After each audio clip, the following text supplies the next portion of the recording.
Now to help us synthesize everything we've heard and we've learned today, and to point us down the right path for going forward and to talk about what might come after this conference, I've asked two people to give some brief closing remarks, Michael Levine and Emily Kirkpatrick. First, it's my pleasure to introduce Michael. You can come up, Michael. He's a good friend and a colleague. He's director of the Joan Ganz Cooney Center at Sesame Workshop. And the Cooney Center is an independent organization based at Sesame Workshop that catalyzes and supports research, innovation, and investment in promising educational media technologies for children. Previously, Michael oversaw Carnegie Corporation of New York's groundbreaking work in childhood development, educational media, and primary grades reform, and was a senior advisor to the New York City Schools Chancellor. And he's just a really good guy. Please join me in welcoming Michael Levine.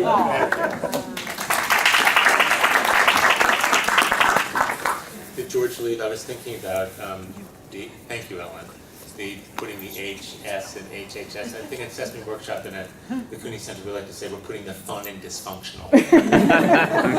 So, thank you all for staying around. It's been a really interesting day. Ellen asked me to think a little bit about comments on the survey, but also to look to new pathways of research. And given the amount of time and the time of the day, I'm going to have a few comments on the report, but mostly point to new research that's underway. I'll start by saying media technology has become, to cite today's very important study, a family affair. Changes in parenting approaches are evolving apparently in different, more nuanced ways than we previously understood, and that many observers have been claiming. The new media ecology, and I love that term ecology, I'll say a word about that soon, is questioning old assumptions for sure, but also reasserting the primary child development influences for millennia, parents, right? So the survey released today will, I hope, stimulate much needed attention to both the enduring role that parents play in our media-saturated culture and point the way to some of the key shifts that are worth keeping our eyes on in the years ahead.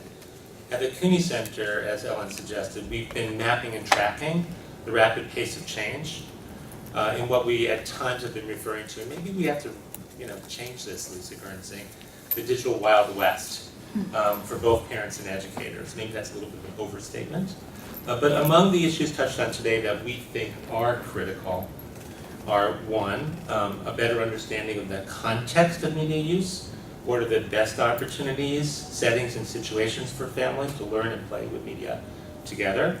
Two, improving the quality, the content. Content is king for media for families and children. What do we know about the perception of, but at the actual, more importantly, the actual uses of media for educational and pro-social impact? And third, an issue that policymakers have during the day pointed to, but which I don't think they've totally gotten right yet, is promoting equity. For vulnerable groups that are underserved, what do we know about particular use patterns and their effects? I found the survey's depiction of a new family media typology especially tantalizing in this regard, with the media-centric parents, for example, expressing more stresses and fewer supports on key life domain issues. So today's findings are an exciting prelude for ongoing work in the field. I'm going to spend a few minutes previewing some work that many of us are going to be doing together in the future, including 2 new initiatives. So an exciting group of scholars and nonprofit leaders in educational program development have come together, not for the first time, but this is a somewhat unique consortium, to build 2 new resources for the field: the Families and Media Project Consortium and a connected working group that will study digital technology used by Hispanic and Latino families. These efforts intend to serve as a modern-day update to Yuri Bronfenbrenner's pioneering research on family ecological systems, delving into the different influences that shape a developing child's life trajectories, including parent-child interactions, the role of peers, informal and formal learning opportunities, and probing how this microsystem of societal policies and values are changing or influencing modern family life. The partners in the work will focus their attention on the uses of media across a wide age range, because as we heard from the panel, It depends a lot on the age, on the context, on the population group.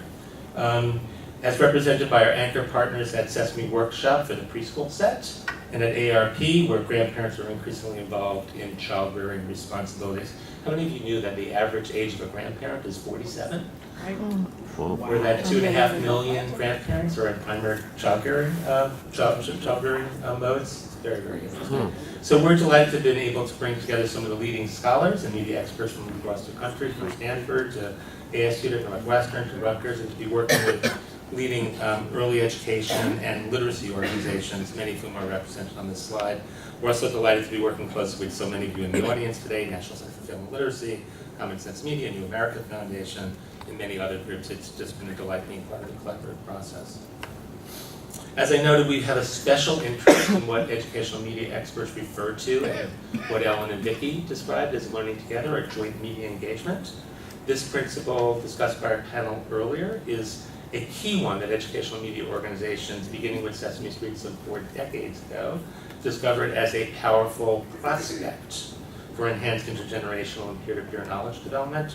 The survey results which were shared today indicate that we have a distance to go, I think a long distance to go, in promoting the potential educational benefits of cross-generational learning through media. This slide is a guide to developers, sort of our first attempt with the Life Center to demonstrate and document the practices that may support learning with media. It's available for free on our website. This report, the new co-viewing, conjures both real-life exemplars and academic research on the topic. As an example, the new field work that we will undertake, our team began delving into the relationship between context and educational content with a quick study last year to examine the rapidly evolving transition from print to digital books for young readers. The results, which were kind of controversial, included provocative but hardly conclusive findings on the efficacy of print over enhanced ebooks for early reading skills development, evoked a very big media debate on the value of digital materials for young readers. But more importantly, this small study reminded us that content and context are very important factors in judging the potential of media tools to support learning.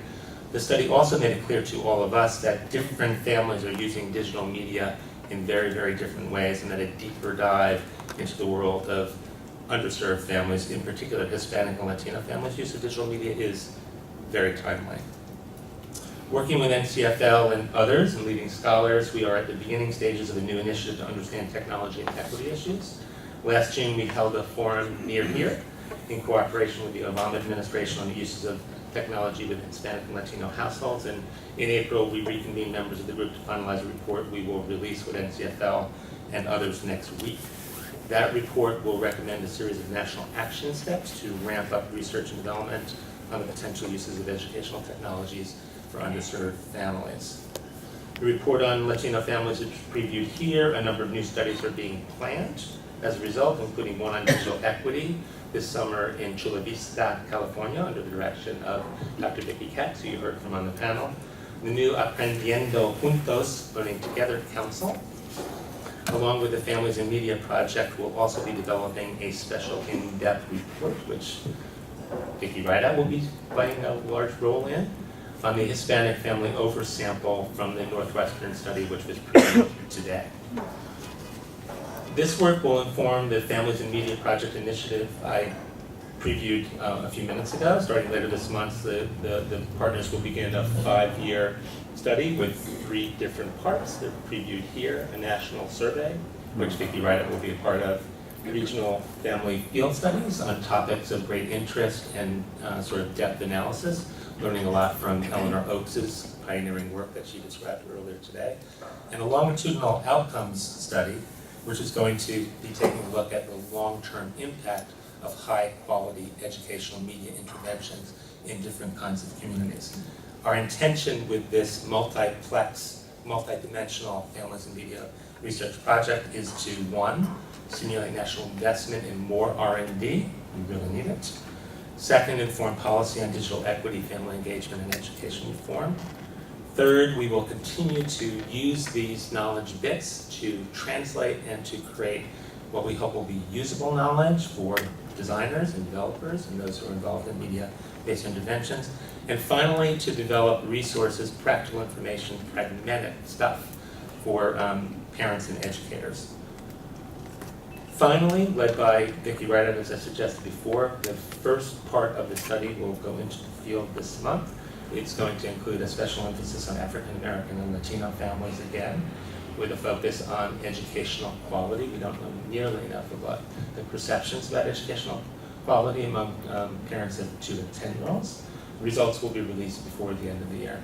So just to close, I would just say, as the findings on the national study on parents and technology released today make clear, the influence of media on family life, while highly nuanced, is definitely here to stay, and I think it's growing.